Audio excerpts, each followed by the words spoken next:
Haleluya. Vitu vyote vya dunia Mungu aliviweka chini ya mamlaka ya mwanadamu. Chini ya mamlaka ya mwanadamu. Vitu vyote, iwe nyoka, iwe simba, chochote kile, unajua chote Mungu alikiweka chini ya mamlaka ya mwanadamu. Lakini leo imegeuka. Wakristo ndio wanaanza kuogopa wachawi kuliko wachawi waogope Wakristo. Leo inageuka. Wakristo wanaanza kuogopa mapepo kuliko mapepo yaogope Wakristo. Yesu alikuwa anapita, mitume walikuwa wanapita, mapepo ilikuwa naogopa. Mapepo inaanza kutetemeka, inaanza kuongea, mtu ache. Lakini leo ni kanisa inaanza kimbia mapepo. Kwa sababu tunapoteza uhusiano wa Roho Mtakatifu. Kwa sababu tunapoteza uwezo na mamlaka ambayo Kristo alituachia. Kwa sababu tunapoteza, tunatoka katika msingi wa kiroho, lakini tunaingia katika mapokeo, tunaingia katika hisia, tunaingia katika desturi. Leo msingi ya kiroho inaanza kuzimika. Tunaanza kurudia katika desturi ya Wayahudi ambayo Yesu alipata. Na hiyo desturi ilikuwa ni desturi ya sheria. Ilikuwa ni desturi ya sheria. Sheria ikaua watu. Yesu akakuja watoa watu chini ya sheria, akaingiza ndani ya neema. Lakini watu hawapende neema, wanataka warudi chini ya sheria. Japo chini ya sheria uko mateka. Roho Mtakatifu atumie mtu mwenye uko ndani ya mateka. Roho Mtakatifu atumie mtu anafungwa. Roho Mtakatifu atumie mtu ambaye eko chini ya desturi. Lakini Roho Mtakatifu anatumia mtu ambaye eko huru. Ndio maana Yesu alikuja na sema, Bwana nipaka mafuta nitangaze huru kwa mateka, ili awatumie baadaye. Lakini leo tunapoteza hiyo uwezo, tunapoteza hiyo mamlaka, tunarudia chini ya sheria. Tunatoka katika mtazamo wa Mungu, na taratibu tukunapotea. Tunafanya ibada, tunafikiria ni ibada za Mungu, tunafikiria ni ibada ya kweli, japo ni ibada ya desturi, ni ibada ya mazoea, ni ibada ambayo haina nguvu, ni ibada ambayo haina demonstration, ni ibada ambayo haina uvuvio wa Roho Mtakatifu, ni ibada ambayo haina chochote cha kimungu. Kwa sababu tunapenda kufuata hisia kuliko kufuata Roho Mtakatifu. Tunapenda kusikia nafsi zetu kuliko kumsikia Roho Mtakatifu. Il est là pour nous, lakini hatumhusishe. Il est là pour nous, lakini hatumtafute. Il est là pour nous, lakini hatumtake. Kanisa, rudi kwenye msingi. Korinto wa kwanza 2.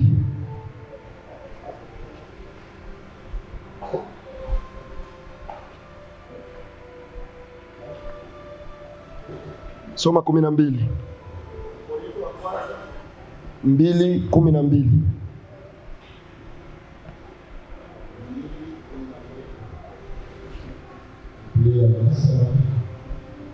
Yes.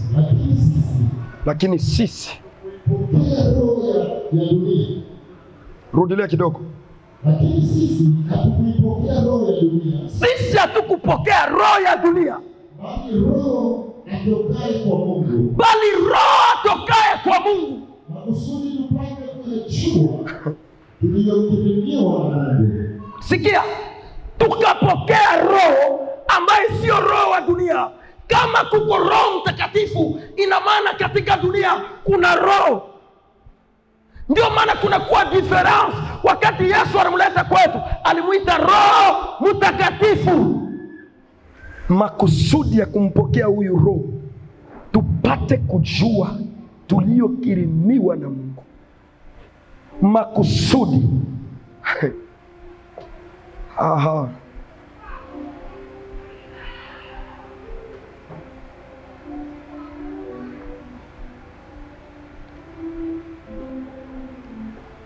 makusudi tupate kujua yaliyokirimiwa na Mungu. Unisikie mzuri, tuko katika somo ya nguvu ya wokovu, na leo niliacha kipengele moja, taigusia.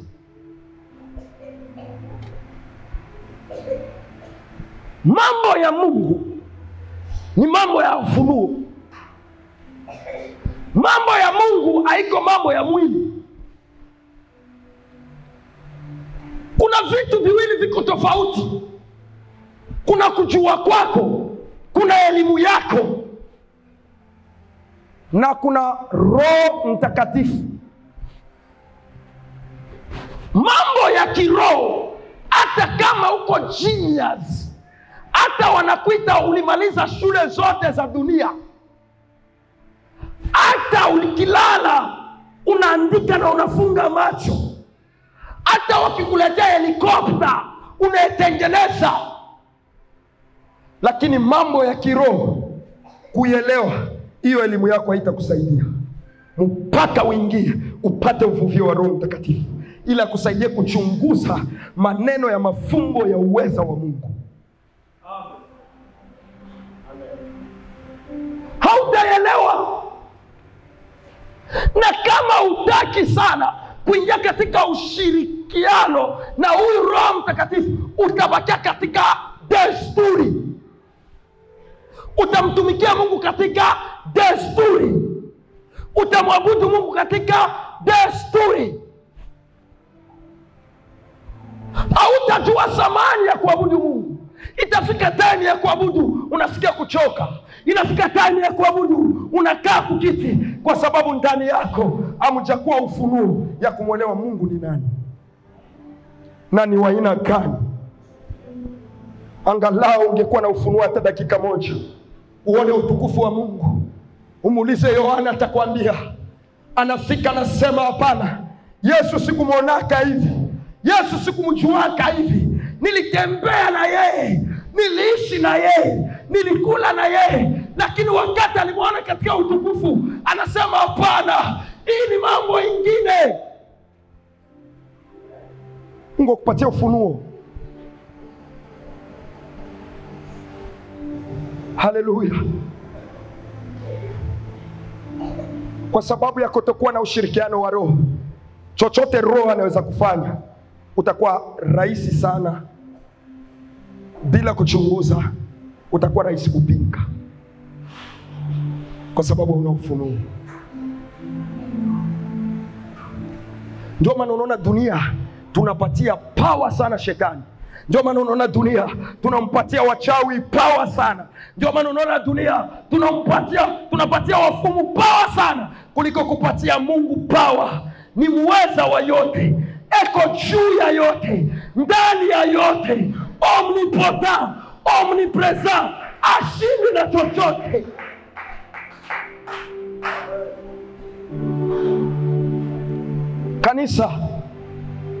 Kanisa, leo tuko siku ya uvuvio.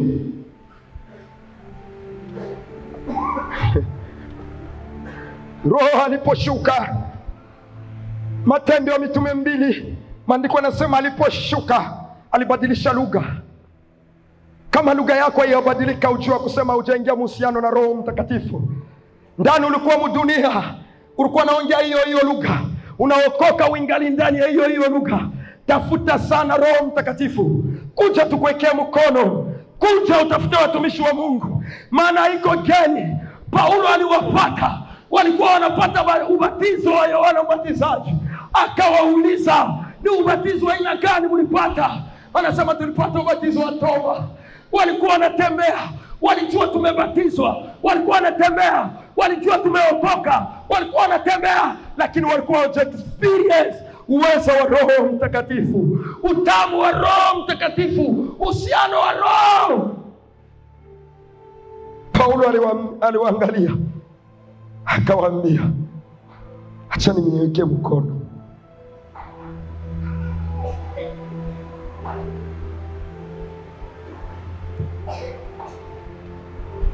Katika nguvu ya wokovu, last week tulijifunza tukasema kuna siri ili nguvu hii ya Roho Mtakatifu ifanye tena kazi ndani yako. Siri ya kwanza tulisema ni kumunderstand Mungu, kumuelewa Mungu ni nani, kumuelewa Mungu ni wa aina gani ambaye Mungu unadili naye. Kama umjue Mungu ni vigumu. Bwana Yesu asifiwe. Wa mama yetu, wa baba yetu wenye waliokoka kuma septant kelke huko, wakati wa mwisho, ibada ilikuwaje? Nani anaweza kunieleza?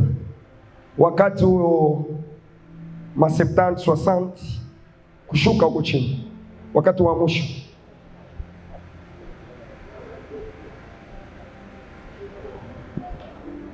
kulikuwaje? Unaingia kwenye ibada unatetemeka, unaingia kwenye ibada unajipanga sawa sawa. Roho alikuwa anatumika, Roho alikuwa anafanya kazi. Maandiko anasema kwamba ilolo memje ni Mungu huyo huyo alikuwa jana, eko leo na eko kesho, abadiliki kamwe. Sasa kwa nini leo Mungu anabadilika? Kwa nini leo kanisa inakauka? Inafika time ya mabudu kuomba, kanisa inakauka.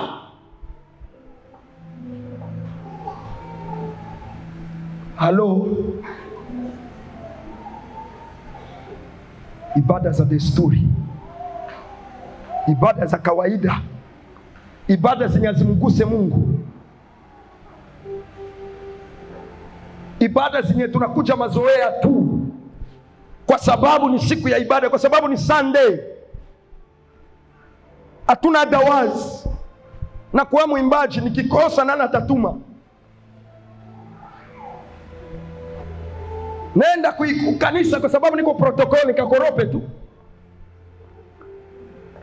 Kwa sababu najua leo kuweka activity ya asubuhi, nikibakia nyumbani nitaboeka. Lengo lake na sababu ya kumpeleka kanisani njoo asiboeke. Ibada za kawaida ambayo kuna naje ndani ya kawaida, huku natembea ndani ya kawaida. Uvuvio itatoka wapi? Roho Mtakatifu atatoka wapi? Maandiko yanasema walijinyima, wakakaa mahali moja. Waliachana na mambo yote. Lakini leo hapana. Tuko bayuai sana mbele ya Roho Mtakatifu. Bayuai sana. Roho anakuambia A, naona mwambia B.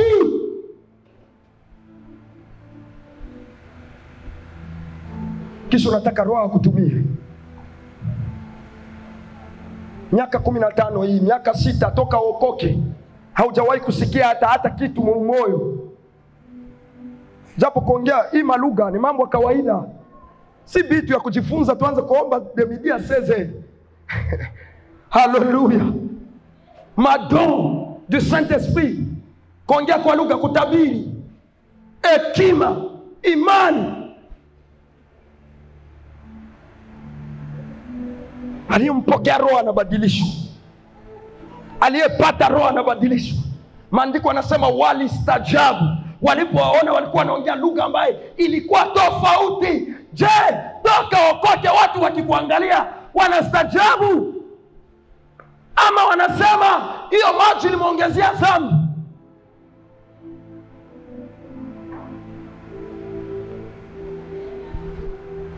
Bwana Yesu asifiwe sana. Vijana wasichana, toka ubatizwe, ushuhuda gani ushakolect? Je, usheka ufanye mtihani ya ndani, useme nilikuwa hivi, leo niko hapa, inabidi nifanye effort nifike hapa? Ama unaona ni kawaida? Mambo ya Mungu tunaweka last. Tuligusia hapa mabudu ya mwili. Kumunderstand Mungu, unapita hapo. Tunaingia katika pointi ya mabudu. Katika mabudu kuna kwa vipengele. Tunaona type ya waabudio, wenye wako na muabudu Mungu. Kuna wenye wako na muabudu Mungu kwa mwili, kidesturi.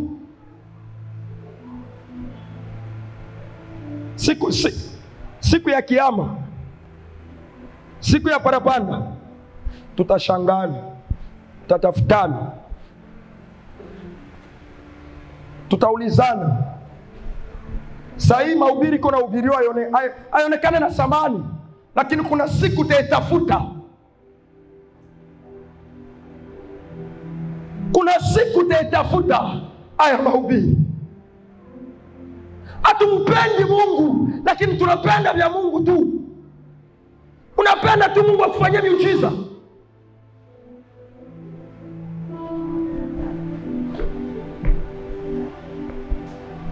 Moja, kiti ya kwanza, ya pili, ya tatu, ya ine, ya tano, ya sita, ya mnane. Kuibiti sikulikuwa watu. Bwana Yesu asifiwe. Moja, mbili, tatu, ine, tano, sita, saba. Sikulikuwa watu. Wako wapi?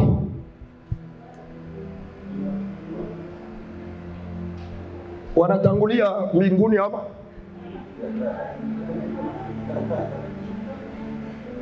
Ibada za kawaida,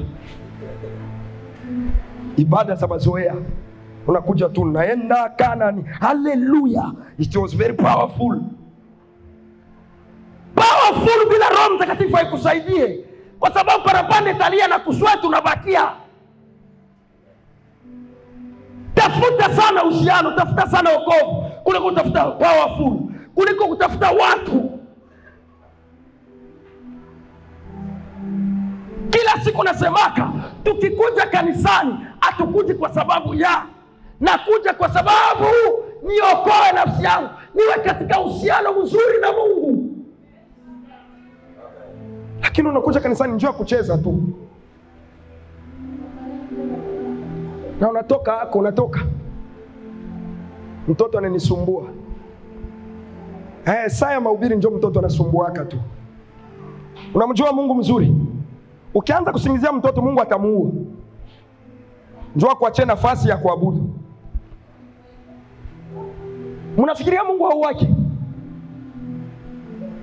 Mungu anawaka. Jua unakuja kutafuta nani? Unakuja kufanya nini? Ni mbele ya Mungu akuogopa, Mungu akuheshimu, hana utani. Mungu haiko tate. Malaika akifanya toka. Shetani alikuwa chef d'orchestre. Kosa kidogo alimwambia, my friend, mimi sitani yake na mtu, toka. Kisha kuliko tafuta uhusiano na Mungu unafaa mchezo. Time ambayo mguu inatikisika, mkono hii unasikia inafaa mzuri. Wende kwanza hospitali uone wangapi wanalazwa huko. Wangapi wako masondo huko. Wangapi wako nafanya masida. Uliza wasafiri. Kila siku magari kunaanguka. Wako mtakatifu kuwashinda. Mungu anakupa opportunity ya kumwabudu, usikie hata neno yenye atakupa uzima. Unaona yana maana. Mungu atusamehe sana, kwa sababu ni kizazi kiko potofu. Kizazi haina discipline. Discipline ya maisha yako wewe pekee hauna. Kama muheshimu Roho Mtakatifu, mchungaji utamheshimu. Kama uheshimu Roho Mtakatifu, utaheshimu mtumishi.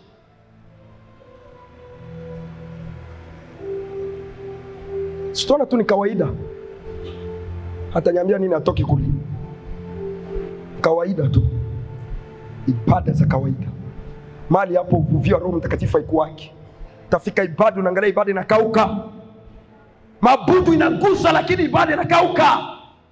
Hakuna hata mtu wa kujazwa. Na tunafurahikia hiyo hali. Hakuna hata konjarika washaka Mungu tatu. Hakuna watu 200, 300. Na tunarizika. No, tutoke msingi ya kawaida. Kanisa tunapotelea wapi? Tumtafute Mungu, turudie katika msingi wa kweli. Bila Roho Mtakatifu hatuwezi chochote. Mungu mwenyewe aliwaambia ikaneni mahali moja, msitoke, msifanye movement, msifanye lolote, msubiri siku tawatumia Roho. Leo atuombe Roho ashuke, kwa sababu Roho alishuka, eko ndani yetu. Haleluya. Roho iko ndani yako. Paulo anasema msimuzimishe Roho. Le problema nake tuko na mzimisha Roho aliye ndani yetu.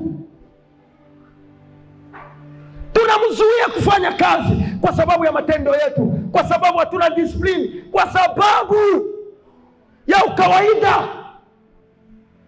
Ni Mungu gani tuko naabudu?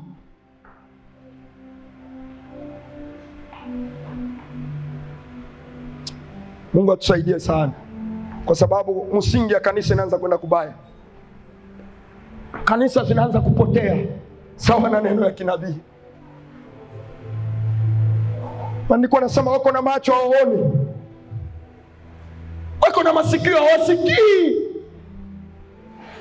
Ni wafu walio hai, wanatembea wameshakufa.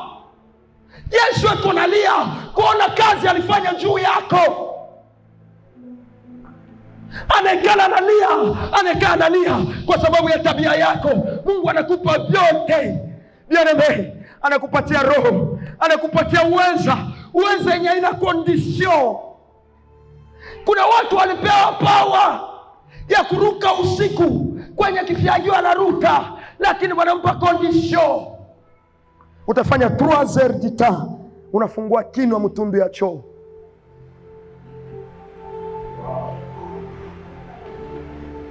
Utalala na nyoka ukitanda ndio upate utajiri. Lakini Mungu anakupa akili, anakupa neema, anakupa vyote. Unapata hata 200 au riziki. Moyo ni mgumu tu, unaona Mungu hajafanya.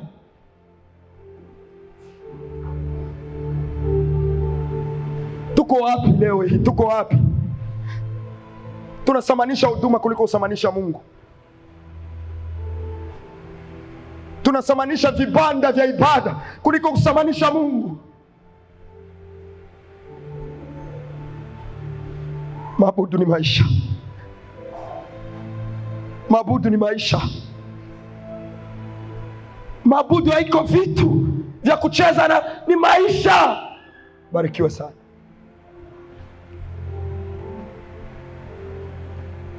Tuko wapi? Turudi kwa msingi. Mama yangu, watu hawatakupeleka mahali. Unaweza kujumbia hata watu 100, haiko problem. Unaweza kujumbia hata watu 1000, haiko shida. Lakini siku takufa. Mtu alikuwa na watu wengi. Michael Jackson alikuwa na maelfu ya watu ulimwengu yote. Lakini siku alikufa, nani anajua hata kwa kaburi yake? Nani alienda? Hata kama alienda aliingia nani mshimu? Atasimama peke yake mbele ya kiti cha enzi. Oh Seigneur. Lakini Mungu alisema ikiwa utatembea na mimi, imagine Mungu anasema taamuru malaika na waweka kwa service yako. Hivi unajuaka kama wewe uko na uwezo juu ya malaika? Unajuaka kama uko na uwezo juu ya malaika? Mungu aliwaweka malaika ili wao wa command. Uambie malaika kuja hapa unilinde usiku, malaika anatii, anakuja kulinda. Unajua?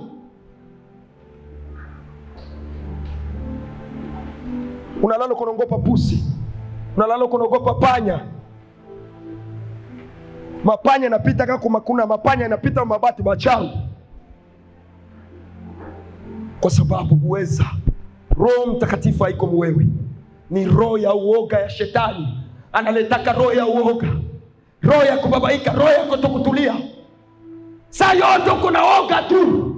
Maandiko yanasema ya kwamba tulipata kitu kinyo ulimwengu haikupata, ni amani ya roho. Amani ya roho. Ukiwa na Roho Mtakatifu ana making sure unakuwa na amani. Upate chakula, uko na amani. Usipopata chakula, uko na amani. Lakini kama una naye, utakuwa nahangaika tu.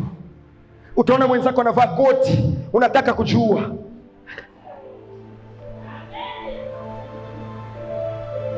Utaona mwenzako anakula mzuri, unataka kujua, kwa sababu Roho wa Mungu iko mbali na wewe. Cherchez premièrement le royaume des cieux. Tafuteni kwanza ufalme wa mbinguni. Jina la Bwana libarikiwe sana. Amen. Turudi kwenye msingi. Mabudu ya kawaida ile inakimbiza roho ndani yetu. Roho anaenda mbali kiasi kwamba anashindwa kututumia. Sijazungumzia hapo watumishi, kila wote aliyemwamini Yesu. Una uwezo na mamlaka. Mbona uko naogopa leo? Wewe peke kwanza hujamini. Kama wewe mwenyewe hujamini, utamwamini Mungu kweli?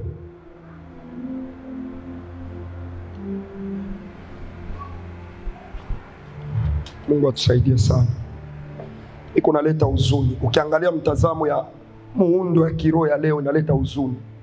Tumepoteza vitu mingi. Tuko tayari kudense. Shetani ni mjanja sana. Tuko tayari kucheza. Kipindi kia muziki, tuko sisi wote active. Kipindi kia neno tunaanza kulala, tunaanza kusinzia. Shetani anaweka uzito katika masikio, usisikie. Uzima imetoweka. Result ni nini? Mtumwa juu ya punda, juu ya farasi. Mtoto wa mfalme anatembea na mguu na anakokota farasi ya mtumwa. Tunakuwa watumwa mbele ya vitu tuliambiwa tuvitawale. Tunakuwa watumwa. Mkristo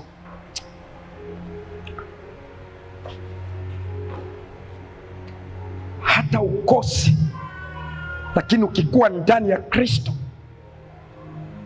Mathayo 6:25 nasema usihangaike nini utakula kesho, usijiulize nini utavaa kesho, usione maisha yangu kesho itakuwa aje, kwa sababu wana depend na mtu, kwa sababu wana depend na Mungu mzima. Yana provide, ni baba responsable. Tafuta tu, anakuomba umwabudu tu katika kweli. Acha tuingie kwa kipengele yetu tuliachaka hiyo siku. Kuabudu katika roho na kweli. Kuabudu katika roho. Bwana anawatafuta hao waabudio halisi. Yesu yuko anawatafuta hao.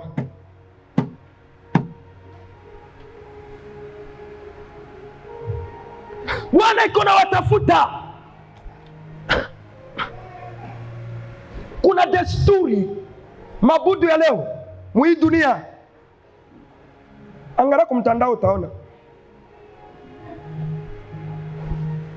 Nani utapata neema wapi ya kukuambia umwabudu Mungu wa kweli? Kwa sababu ya kutokujua kumwabudu Mungu, tunarudia katika utumwa. Wanaanza kututumikisha. Toa utabarikiwa. Lakini leo nakwambia hata utoe. Mwenye anabarikingi ni nani? Sasa kama una uhusiano na Mungu, hata unatoa, nani atakubariki? Amen. Haleluya. Maandiko yananiambia before ulete sadaka, kama kuna mtu auelewane naye, hata usitoe sadaka, wende kwanza uelewane naye, njoo kuja utoe sadaka. Mtatoa manamba na manamba. Tatoa mambuzi na mambuzi. Utabakia the same. Na hata ufanikiwe, hakuna utajiri uliingiza kama mtu mbinguni. Haleluya. Kutoa, tunapaswa kutoa kama sehemu ya mabudu ya kumheshimu Mungu. Hawata kuforce kutoa. Leo wanaanza kuwaforce, kuwatrakase. Huko nyumbani tulikuwa naita trakaseri.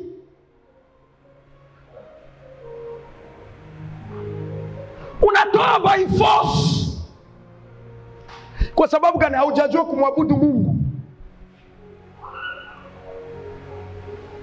Lakini siku utajua kumwabudu Mungu, sina haja nikuja hapa nisimame nifundishe juu ya sadaka, kwa sababu iko wewe unajua kwamba nilicho nacho ni cha Mungu. Gari niliyo nayo ni ya Mungu. Mimi ni wa nani? Ni wa Mungu. Utajua kumwabudu Mungu. Ndio maana unaona kwa kujua kumwabudu Mungu, mtu anapata 10,000 kisha anabeba 500 anakuja kutoa 1/10. Ili muradi tu bamona alitoa 1/10. Na narudia naruka. Leo nilitoa. Haujajua kumwabudu Mungu. Fanya chochote ili Mungu akuone. Hata mimi nikone. Takwambia ubarikiwe. Mungu atakubariki. Takwambia ubarikiwe. Lakini kama unafanya kitu njoo Mungu akuone, atakutoa level fulani akuingize level fulani. Kanisa, tuko pamoja. Kumwabudu Mungu katika roho na kweli. Hao waabudu halisi ndio Mungu anatafuta. Hao waabudu ya namna hii ni watu ambao wanamwabudu Mungu katika kila hali na wanafuraha katika kila hali. Amen. Soma kwanza Zaburi papa. Zaburi 20, ni 24, 23, 23. Soma kwanza hapa mpaka 4. Kwa haraka kidogo. 23. 23 anza moja mpaka 4.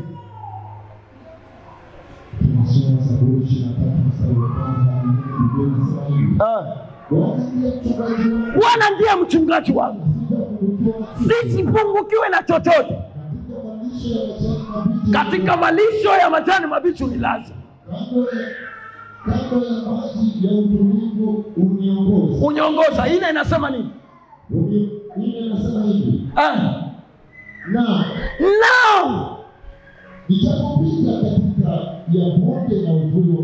Nijapopita katika bonde la uvuli wa mauti, sitaogopa mabaya, kwa maana wewe uko pamoja nami. Sikia, hawa ni waabudu halisi.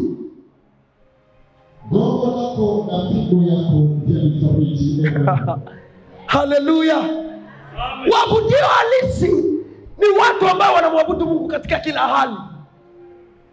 Ni watu ambao akiwa katika furaha anamwabudu Mungu, akiwa katika mateso anamwabudu Mungu, watoto wanakufa anamwabudu Mungu. Amen. Amen. Haleluya. Amen.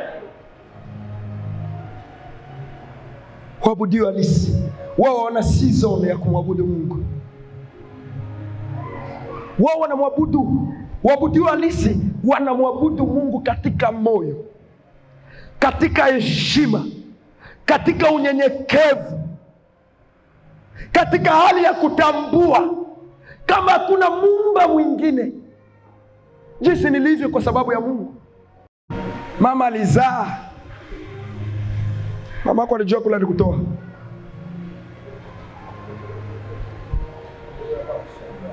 Bwana tusaidie sana. Amen. Tunabeba fasi ya Mungu tunapatia watu, fasi ya Mungu tunapatia vitu.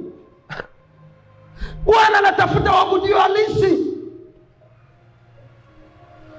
Hao waabudu halisi, nilisema tena, kwao chochote walifanyalo wanalifanya kwa ajili ya utukufu wa Mungu. Anaomba kwa sababu anajua maandiko yananirecommend ombeni bila kukoma, lakini uona ombaka wakati unakuwa uko mshida. Njoo natafuta maombi. Wakati walikupiga mlonge, njoo natafuta maombi. Lakini kama unakula kanyama, utasema watumishi ni basumbufu. Kwa sababu kasoda keko na shuka kabaridi. Ni basumbufu. Siku utapata shida. Njoo nakumbuka sasa. Mungu akwenda tusamee. Hiyo mamisamaha unajua kenye unafanya na unakuja ati Mungu anajua nisamee. Hiyo Mungu haipendi. Bwana Yesu asifiwe sana. Omba kwa sababu najua ni pati ya wokovu, ni maisha ya wokovu. Niombe kwa sababu wokovu wangu bila maombi si kitu.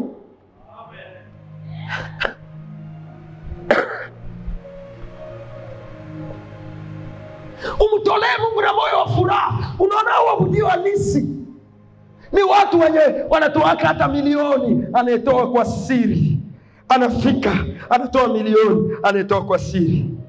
Ananunua sijui kamio 10 ya mchanga, anatoa kwa siri. Mwenye aliweka hii talisi hapa, mpaka leo kanisa haimjui. Lakini waabudio wa kimwili akitoa box moja ya talisi, kakuma yote itajua kwa mjanja faya ni mtoaji. Watu wote watajua. Na siba pasa tushakiona. Wavala kakoti ya siku hizi sadaka ziko naingia sana. Siku hizi sadaka pasa na kula sadaka siku hizi sana. Sadaka tuko watu 300 hapa. Tunataka roho tutumie, lakini watu 300 tunatoa 2000. We divide 300. 2000 we divide kwa 300. Unapata ngapi? Kila mtu anatoa 10 shilingi.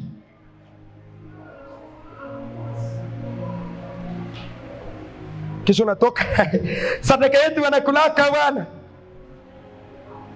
Au kumwabudio halisi. Haujajua kumtafuta Mungu. Haujajua kumwabudu Mungu. Roho Mtakatifu atakuwa mbali na wewe kwa sababu ingali katika viwango vya kawaida. Mungu atumie watu ambao wako katika viwango vya kawaida. Ndio maana alimpata Petro, anamwangalia, sitamtumia hizi. Lazima ikaa chini ujifunze. Toka mkawaida Petro. Petro alikuwa mkawaida, alimkana Yesu mara 3. Lakini siku hiyo Petro alisema, nende kwa nani mwingine Bwana? Nende kwa nani mwingine tena? Baba alisimama kaupili. 3 millions. Oh, haleluya. 3 millions. Wakaokoka. Wakaongea kwa ndimi za moto. Wakaongea kwa lugha zisizo za kawaida. Toka katika kawaida, ingia katika kwa mwabudu halisi. Utamwona Mungu anajificha katika mwabudu halisi. Mungu anekaa, utapiga magoti unamwona. Utapiga magoti unamsikia. Utapiga magoti anakuongoza kwa sababu wewe ni mwana wake na atakuwa na wivu na wewe. Maandiko yanasema atakayemgusa huyu mtu ni kama anagusa boni la jicho ya Mungu, kwa sababu Mungu anamlinda. Why tusingie? Why tusimtafute Mungu? Nini natuzuia?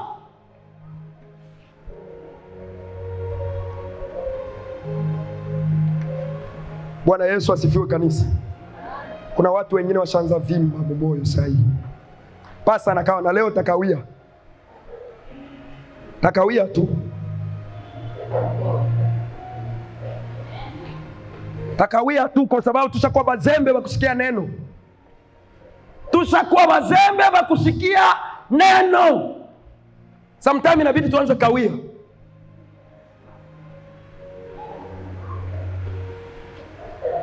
Haleluya. Hey! Mitume walikuwa wanafunza kwanza asubuhi mpaka jioni. Watu wanaanza kuanguka kwa magorofa. Na wako hawakuchoka. Lakini leo tuko waseme neno hamuna ndani yetu. Miziki yote iko ya Wenge, ya Kofi, ya Diamond, zote ziko. Ya Christine Susu taimba yote, lakini verse mkichwa hamuna. Unajua tu Yeremia 33:3 basi. Na Mathayo ngapi?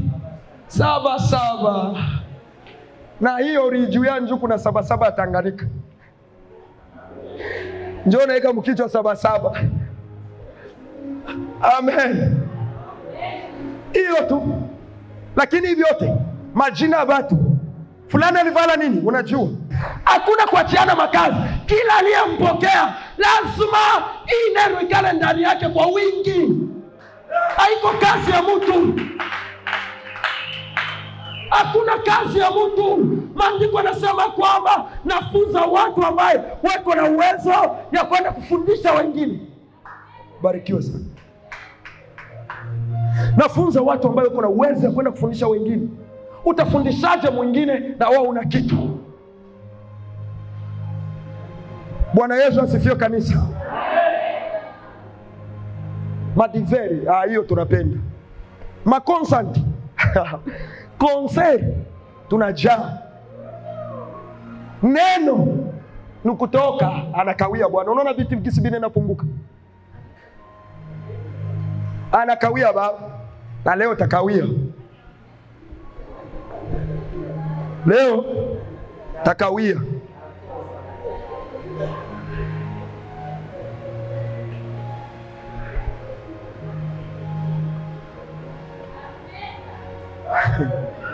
Amen. Tutoke mkawaida kanisa. Inaleta huzuni. Kuna vipengele hapa vya mingi. Acha tuniruki. Sasa tufanyaje ili tuwe waabudu halisi? Tufanyaje ili tuwe waabudu halisi? Ziko nyingi hapa. Kitu kia kwanza, soma neno kwa bidii. Soma neno, jifunze neno kwa bidii, uyatafakari neno. Kitu inaitwa bidii haiko lecha. Hii neno papa ina hukumu wake wa kuisoma hii. Ukianza kuisoma unasikia mvivu, lakini soma kwa bidii ili uwe mwabudu halisi.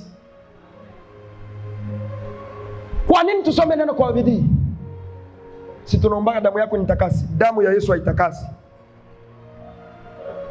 Damu ya Yesu haitakasi. Tunaomba Roho. Neno ndio inatakasa. Damu ya Yesu kazi yake ni kuosha.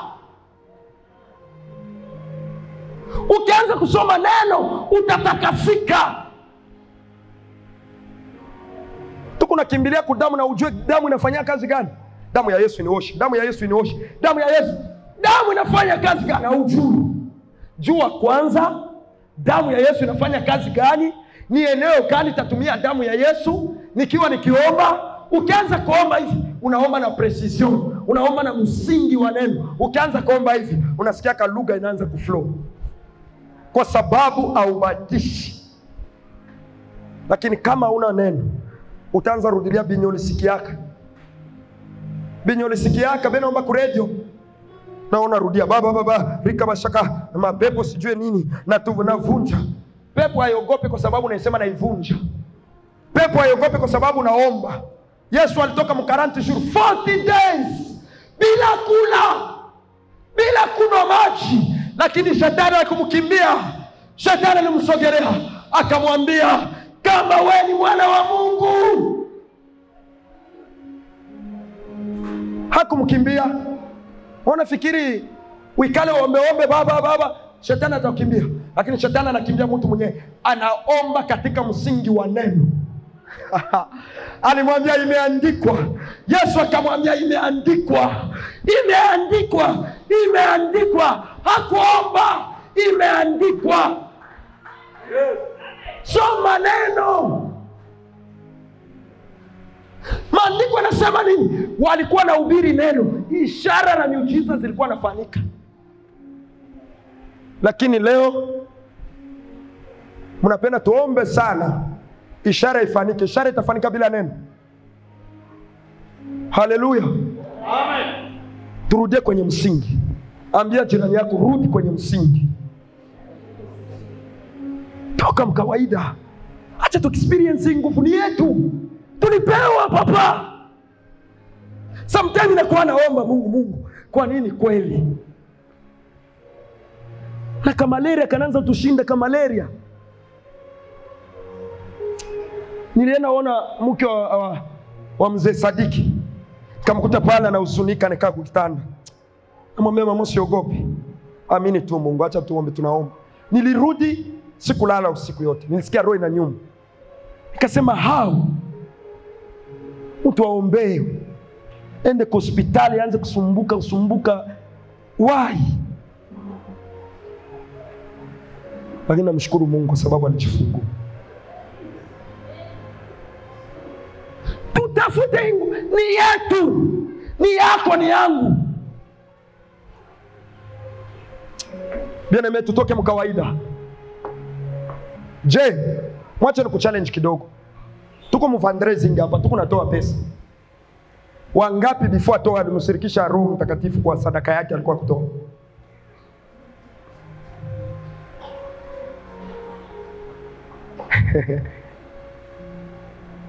Ubarikiwe sana mtumishi. Njoo maana nakuhimiza hata sadaka kuweka mkikapo. Toa ukimhusisha Roho, ni rafiki yako. Baba nenda kutoa. Ningekuwa nayo ningetoa zaidi. Unaamka asubuhi, leo ni Sunday. Mungu nasema nini njoo ya Sunday? Umhusishe Roho. Omba uongozi wa Roho. Unataka kufanya hatua, omba uongozi wa Roho. Unataka usafiri kwenda Nairobi, omba uongozi wa Roho. Kwa sababu ni kanjia kana meza watu. Kuna saa Mungu atakwambia leo usisafiri. Halo. Kwa sababu nisafiri bila kumhusisha, unaenda unafanya aksida, Mungu atakuua. Hatakuua, utakufa. Lakini atakuvunja mguu. Anakuvunja mguu, unabakia kilema. Ukibakia kilema mkono moja, mguu moja, kesho before safiri utamuuliza Mungu. Wapi pe kwa aksida? Amen.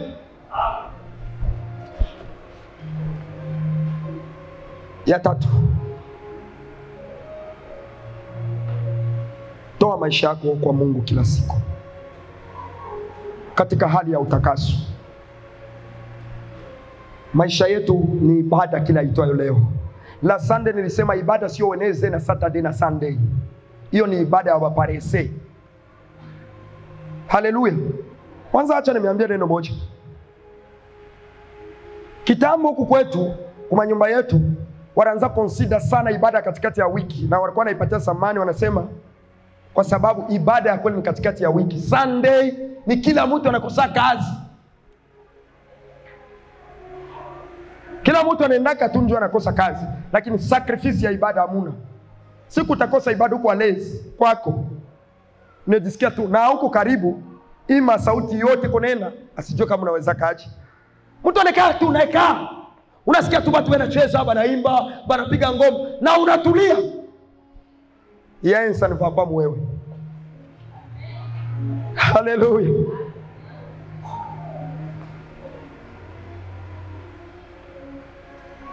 Pointi ya mwisho. Kwa mtu wa kusamehe wengine. Wengine na acha chuki. Ambia jirani yako acha chuki. Chuki itakuisha bure. Chuki hautafanikiwa. Rafiki yangu acha chuki.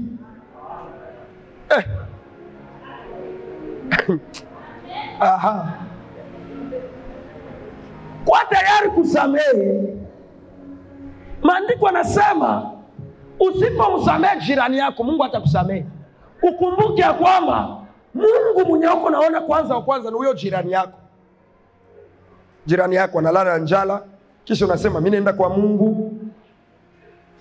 Jirani yako analala njala, anakosa mapapa, Kisha unaenda unamsengenya, unakuja kwa Mungu, Baba katika jina la Yesu utakauka. Roho Mtakatifu haiko wewe. Anaingia na nguo moja Sunday 2. Kwa nini wewe una valizi ya mangoso mpatie? Ama uende umnunulie? Na hata ukimpatia, tunazoogopa sasa, ukimpatia utazunguruka tena kwa jirani. Nilikupatia.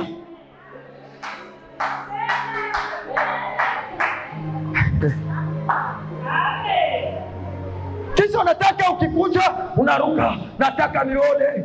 Uone nini? Uone nini sasa? Kilicho cha mwili ni mwili. Kilichozaliwa kwa mwili ni nini? Ni mwili tu. Bado ni kimwili tu, utaona nini? Acha chuki, acha unafiki. Rudia katika msingi. Ukimwona mwenzake jambo akitupa tu kisogo hivi, mama karche yote karche, unaona alitoka hapa, alikuja kunyomba chumvi. Utafika Ulaya, benzako anatafuta kata nani atakuja kule chakula kwangu, anaikosa, anamkosa huyo mtu. Saidia mtu wakati kwa lazima kumsaidia. Itafika kiwango msaada yako kwangu haitakuwa na ya lazima tena.